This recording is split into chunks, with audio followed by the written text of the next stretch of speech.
People talk about credit score, build your credit, build your credit. We hear that quite often, don't we? So you think, or you're wondering, what is credit score, or how do you build your credit? That is the question I would like to answer in this video. So for me personally, I have built my credit score to a really nice pace. As you can see, I'm going to show you on the screen. I now have a 998 points out of the 999 points available for credit score. So I'm practically 1 point away from perfect. I mean, I would say that 998 is perfect anyway.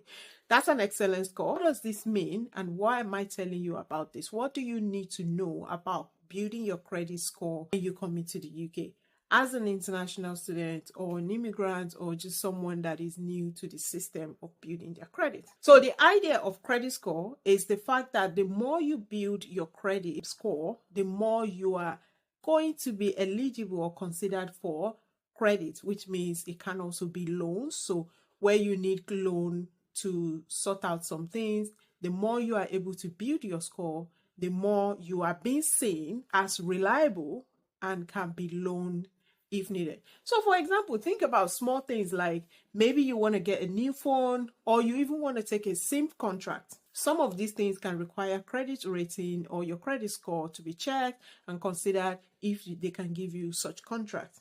So, but for bigger things like maybe mortgages, car finance, these are also some things that they consider. Your credit score is very important in considering if they will, or if you will be given such items or such things. How do you build your credit score?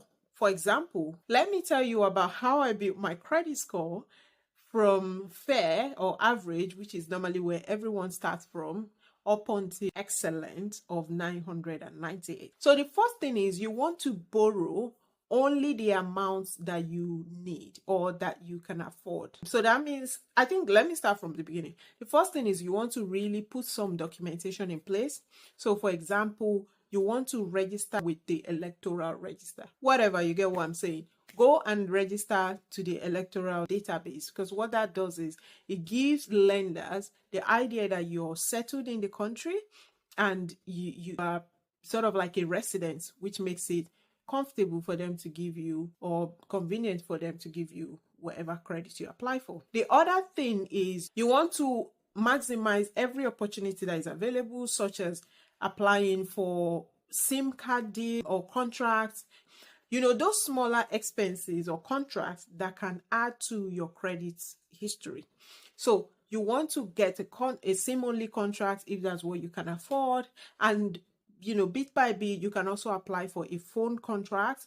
All of that adds to building your credit history and your credit score eventually. You also would probably benefit if you're able to get a credit card. Now, I know a lot of people don't like the idea of credit card, especially where we're from, as international people, Nigerian, Africans in general, we're probably not very comfortable with credit, and that is fine. But you want to get a credit card or apply for one as soon as you can. This is mainly just to build your credit score and to build your history. Given that if you're able to access a credit card and you're able to pay back, so just use barest minimum. You're advised to use only 25% of whatever credit limit you have. So say, for example, you have £1,000 as credit limit when you apply, you will be advised not to use more than £250 at any given time. Ideally, that would help you increase your credit score and it will be good for you. So you use £250 and you return it or you pay it off as soon as before any interest comes upon that. Aside from that, the other thing you can do is that you can ensure that you're not opening different accounts. I know nowadays we would have maybe the Monzos or Revoluts, the online bankings, and then you have probably one of the high street banks like Barclays or Lloyds, and then somebody else may bring Salad Money, Zip, what's the name of that? Is it Ziploc, Zipcar? All of these, loan things, sometimes they are not good if you have too many accounts open. 2 is probably more ideal than 3, and stay with those and really build with those. Also, the more money you have coming into your main account, I think also adds impact. Transaction going in and out also add to it. Now, the other thing you want to do is you want to maintain your credit history. So that means you're not defaulting in any way. Make sure you keep an eye on direct debits. Also, setting up direct debits are good. The more direct debits you set up, the better for your credit history. But make sure that you don't forget any payments that you should make that would impact on your credit score.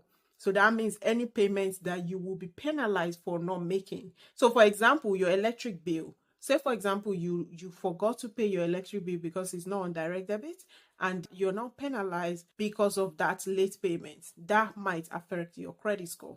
Also, there are some loans or some deals that you know you cannot or you may not get.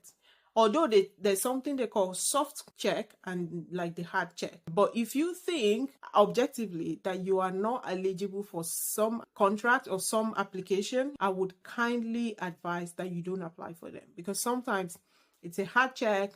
It can go on your credit history. So these are some of the things that you want to keep in mind. And if you are able to borrow, actually, the better. So I'll say, for example, for mine, I'm at 998 score, which means that ideally or generally what that means is I potentially can apply for any loan for any, obviously based off of my affordability, of course.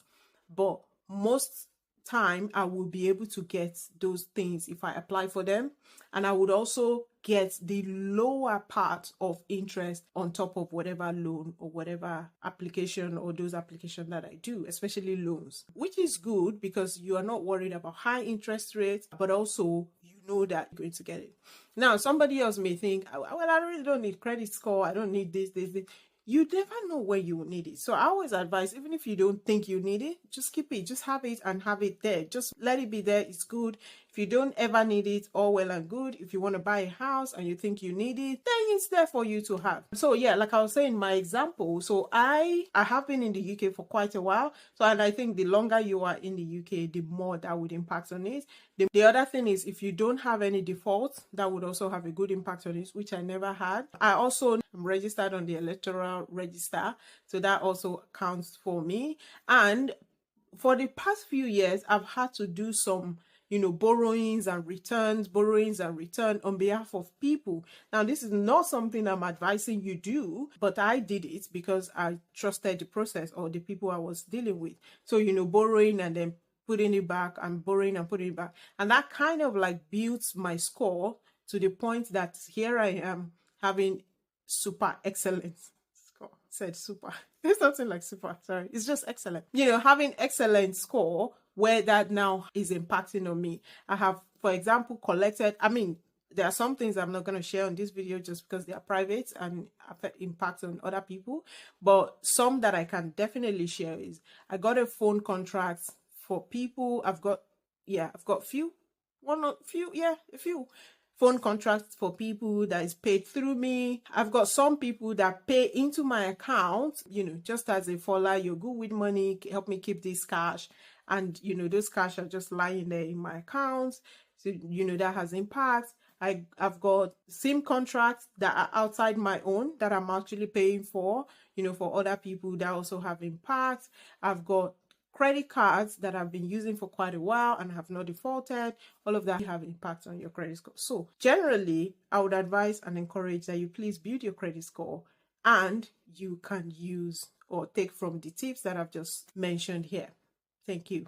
If I miss anything else, or what you think about credit score, or what you think I should, if you want me to explore more on credit score and how to build it, or some of the opportunities that are available, just let me know and I will do that. So thank you, and see you in another video. Bye-bye.